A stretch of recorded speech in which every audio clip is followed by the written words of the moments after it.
Hi, I'm Margot, your English teacher. How are you today? I'm great. Bienvenue dans cette lesson 11 de Lessons for Kids. Ça y est, on est à la leçon 11. On entame notre deuxième trimestre. Alors, les rituels vont changer pendant ce deuxième trimestre. Ils vont être différents du premier, puisqu'il y a une nouvelle saison, donc de nouveaux mois de l'année, et de nouveaux rituels Hello, avec d'autres chansons pour que ça change, avec d'autres activités proposées. La nouvelle saison aura ses propres chansons et ses activités. The new month is January. Le nouveau mois, c'est janvier. Donc, je vais te mettre la fiche pour January, February and March que tu pourras colorier et coller dans ton cahier d'anglais. La progression pédagogique pour cette semaine. The letter is the letter K. K is for king and kiss. Les deux mots que nous allons apprendre avec cette lettre K sont les mots kangaroo, kangourou, and key, une clé. Tu pourras également imprimer la fiche et la coller dans ton cahier d'anglais. Je vais te remettre la vidéo de l'alphabet en American Sign Language aussi. Les nombres de la semaine. Le nombre de la semaine est le number 11 pour les enfants jusqu'à 8 ans avec une nouvelle chanson. Cette fois-ci, on ne va plus compter nos doigts en fingers et nos doigts de pied, nos orteils toes. On va compter des bananas et des potatoes. La chanson avec les potatoes, c'est pour compter jusqu'à 10. La chanson avec les bananas, ce sera pour compter jusqu'à 20. Justement, avec les plus de 8 ou 9 ans, on va commencer à faire de 10 en 10, à compter de 10 en 10. Alors pour cette semaine, ce sera 30. On sera au 30. En plus d'apprendre, de revoir jusqu'à 11. Et le nombre ordinal pour les enfants de plus de 8-9 ans sera 11th, pour dire 11e, avec TH. La forme de la semaine, on reprend une forme qu'on connaît déjà, le triangle, le triangle, et la couleur est le yellow, qu'on connaît déjà aussi. J'ai mis une petite précision, c'est un mustard yellow, un jaune moutarde. Voilà pour les rituels. Dans cette leçon 11, nous allons parler des hobbies, les passe-temps, les choses qu'on aime faire quand on a un petit peu de temps.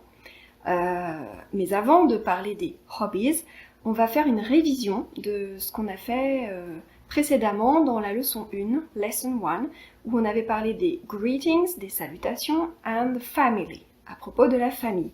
Alors sur les greetings, je remets les chansons qu'on avait apprises donc, dans cette lesson 1 et je te propose de compléter ou terminer ou refaire les activités qui t'ont le plus plu par exemple. Sur le thème family, je te propose de revoir toutes les vidéos vues sur le thème de la famille en fonction de l'âge, de ton âge, et de reprendre ton cahier d'anglais également dans cette lesson 1 pour te remettre en mémoire tout le vocabulaire lié à la famille. Je sais pas si tu te souviens, il y avait un DIY, il fallait faire un family tree, un arbre généalogique. Tu pouvais le faire en peinture, en dessin, en collage, coller des photos ou dessiner les membres de ta famille. Il n'est pas trop tard pour le faire et m'envoyer des photos, participer au défi. Il n'est jamais trop tard pour participer au défi que je te lance. Dans cette lesson 11 sur les hobbies, les passe-temps, tu vas apprendre à dire tout ce que tu aimes faire quand tu as du temps. La question c'est what do you like to do? Qu'est-ce que tu aimes faire? Tu pourras apprendre à répondre I like cooking par exemple. I like riding a bike. I like singing. I don't like singing. I like running. I like running.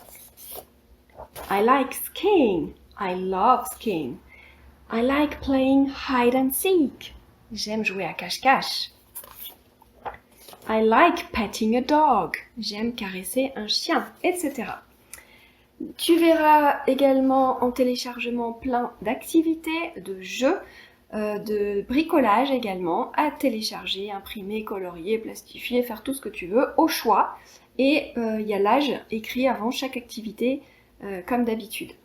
Également pour les 10-11 ans, il y a un petit cours de grammaire sur le présent simple, qui fait suite un petit peu au petit cours que j'avais mis dans la leçon 9 sur vraiment la base de la base du présent simple. Donc là, ça fait un petit rappel et on va un petit peu plus loin. Et également, tu vas apprendre les adjectifs possessifs pour apprendre à dire mon, ma, mes ou ton, ta, tes en anglais.